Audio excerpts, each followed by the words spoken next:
Assalamualaikum warahmatullahi wabarakatuh. Saya Bagas Juliansyah, mahasiswa Teknik Arsitektur angkatan 2020 dengan nomor induk mahasiswa 200.606.11.0063. Di sini saya akan mempresentasikan terkait proposal saya yang berjudul Karawang Cultural Life, Revitalisasi Candi Jiwa dengan pendekatan arsitektur neovernakular yang dibimbing oleh Bapak Andi Basur Mapaturi.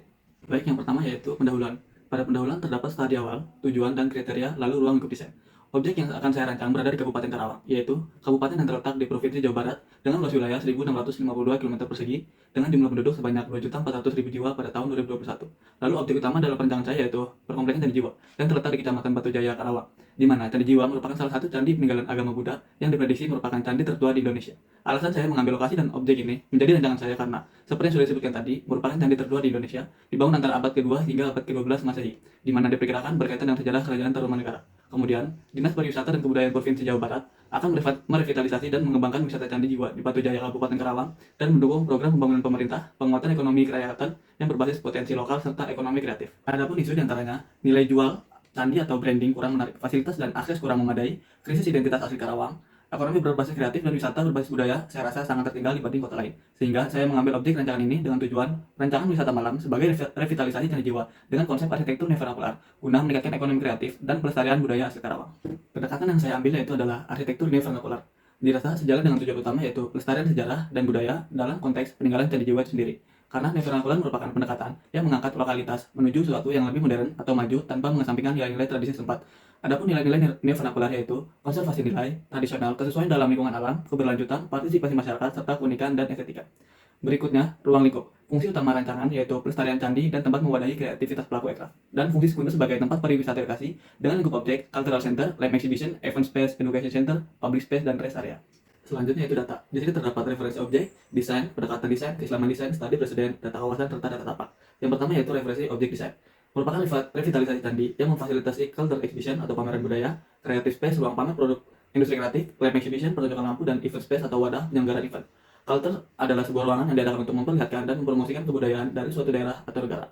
Kemudian, creative space menurut Richard Florida dalam bukunya yang berjudul The Rise of the Creative Space and How It's Transforming Work, Leisure, Community, and Everyday Life. Creative space adalah suatu tempat yang menyediakan kesempatan bagi para kreator dan praktisi kreatif untuk bekerja, bermain, dan berkolaborasi. Berikutnya yaitu lab exhibition yang menjadi fokus utama perancangan. Menurut Dr. Christopher, dalam bukunya Lighting Design, mengemukakan bahwa pertunjukan lampu merupakan bentuk seni visual yang menggabungkan unsur-unsur seperti warna, intensitas, dan distribusi cahaya untuk menciptakan pengalaman visual yang menarik, di mana nantinya sekitar area candi diberikan wahana serta pertunjukan lampu guna menarik pengunjung. Kemudian, event space area, event ini terbagi menjadi dua yaitu area indoor dan juga outdoor, guna memaksimalkan acara atau event yang dapat dilaksanakan pada perencanaan ini.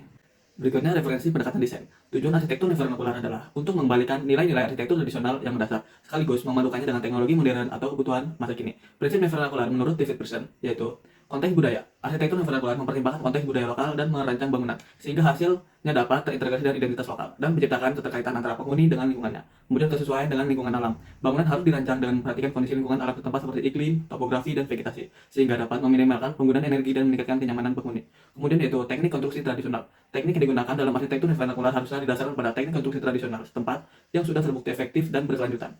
Yaitu berikutnya adalah perencanaan berkelanjutan. Arsitektur neovernakular harus memperhatikan keberlanjutan lingkungan sehingga pengguna energi dan sumber daya dapat dikurangi serta pengaruh terhadap lingkungan dapat diminimalkan. Selanjutnya, keislaman desain. Tafsir surat Al-Hujurat ayat 13. Ayat ini menekankan pentingnya saling mengenal dan saling menghormati satu sama lain di antara berbagai bangsa dan suku. Ini menunjukkan bahwa keberagaman budaya adalah bagian dari rencana Allah dalam ciptakan manusia. Oleh karena itu, umat Islam diharapkan untuk saling menghormati dan menjalin hubungan yang baik dengan budaya-budaya yang berbeda. Dengan prinsip Islaman, yaitu yang pertama tauhid. Prinsip tauhid dalam Islam mengajarkan bahwa Allah Subhanahu wa taala adalah satu-satunya Tuhan yang harus dihormati dan dijadikan pedoman dalam setiap tindakan manusia. Dipresentasikan dengan estetika pada objek rancangan, berupa keindahan lampu yang mengingatkan kita pada ketuhanan. Kemudian kesederhanaan. Prinsip kesederhanaan ini adalah mengajarkan bahwa kehidupan yang baik adalah yang sederhana dan tidak berlebihan. Diimplementasikan pada pemilihan material yang sesuai dan tidak berlebihan. Kemudian keteraturan. Prinsip ini mengajarkan bahwa kehidupan harus berjalan sesuai dengan aturan dan keteraturan yang jelas. Keindahan, prinsip keindahan adalah Islam mengajarkan bahwa segala sesuatu yang diciptakan oleh Allah Subhanahu wa taala memiliki keindahan dan kesempurnaan tersendiri. Dalam arsitektur, prinsip ini dapat diterapkan dengan merancang bangunan yang indah dan estetis, dengan memperhatikan proporsi, harmoni, dan detail-detail kecil yang memberikan nilai tambah pada bangunan. Kemudian yaitu keterhubungan. Prinsip ini yaitu mengajarkan bahwa manusia harus hidup dalam keterhubungan dan Allah Subhanahu wa taala sesama manusia dan lingkungan sekitar. Diimplementasikan pada penataan sirkulasi dan aksesibilitas pada perancangan. Selanjutnya, prinsip rancangan. Bangunan ini dirancang dengan tujuan menghidupkan kembali wisata sejarah candi jiwa sekaligus meningkatkan ekonomi kreatif dan pelestarian budaya asli Karawang. Oleh karena itu, muncul beberapa prinsip yang dapat diterapkan sebagai acuan, diantaranya Remind, bersifat mengingatkan kembali pada sejarah dan lokalitas budaya agar terus lestari, diimplementasikan pada fungsi bangunan penunjang yang berupa museum budaya. Kemudian Renewal, konsepan baru sebagai upaya dalam menarik minat masyarakat, implementasi pada pertunjukan lampu, dan yang terakhir yaitu Receptable, menjadi wadah bagi para UMKM setempat mendukung proyek pemerintah dalam menghidupkan ekonomi kreatif. Event menjadi jawaban dalam memenuhi kebutuhan ekonomi kreatif.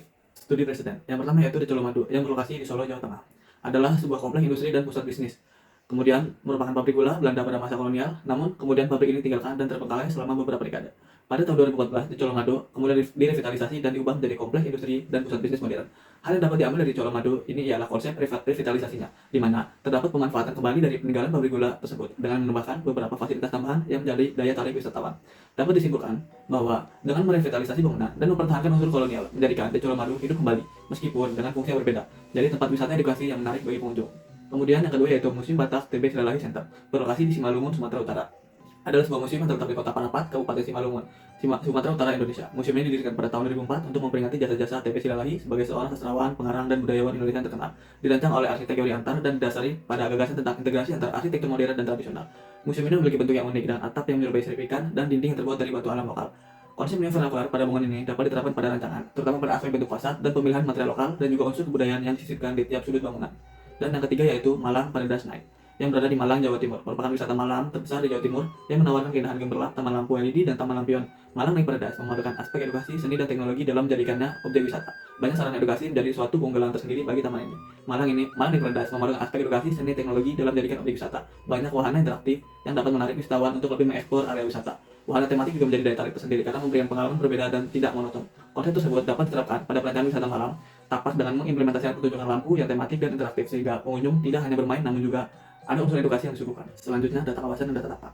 Tapak berada di Kecamatan Batu Jaya, Kabupaten Karawang dengan luas kurang lebih 81,38 km persegi dan terbagi menjadi 10 kelurahan dengan populasi 79.375 orang.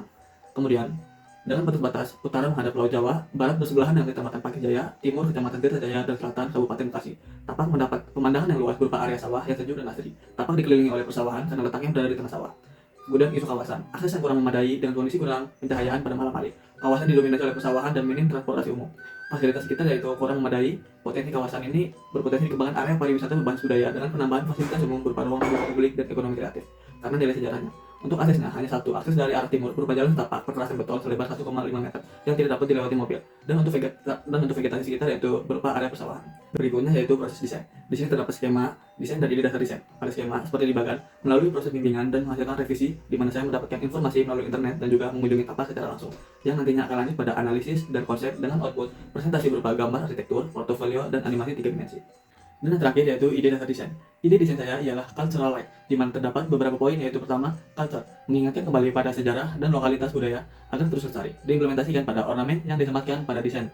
Kemudian light atau cahaya sebagai elemen utama pada desain. Permainan cahaya menjadi daya tarik utama. Ketiga, riung, diambil dari bahasa Sunda yang berarti berkumpul, bersatu, dan bercengkrama. Implementasi dengan menyediakan open space sebagai tempat berkumpul dalam konteks ekonomi kreatif. Dan yang keempat yaitu restoration, pemulihan fitur arsitektur orisinal, bahan dan detail dengan mempertahankan integritas sejarah bangunan. Berikut yang dapat saya sampaikan, kurang lebihnya mohon maaf. Wassalamualaikum warahmatullahi wabarakatuh.